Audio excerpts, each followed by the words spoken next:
Hey, let me show you what to do if your Samsung Watch 9 is not vibrating for notifications. So you can see those notifications here, but you don't feel any vibration. So first of all, I will definitely try to start by opening settings. Next, you will have to navigate for sounds and vibration. And first of all, make sure that you are currently not using mute mode. Make sure that the sound mode is enabled, but also you can check if you have this option enabled, vibrate with sound. And now, if you are using these vibrations and it's not giving anything about notification, check the notification vibration.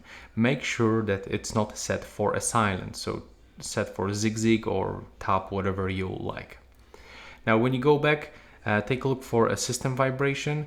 I will recommend you to turn on the touch interactions. And that's pretty much it when we talk about these vibrations for notifications. Now, what can be also a problem, well, if you are using something like the do not disturb mode. So in the most cases, it's just gonna synchronize modes with your phone. So if you enable something like the theater mode, for example, it's not gonna give you any kind of the notifications. Take a look. It's gonna mute everything, even the system sounds, timer sound, touch screen, like literally everything.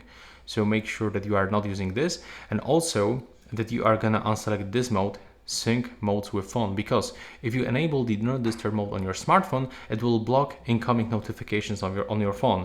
So if on your phone you've got a set option that it's not gonna vibrate, it's also big chance that it's not gonna vibrate on your wrist. And that's pretty much it for this video. Let me know if you find it useful. Hope you find it useful.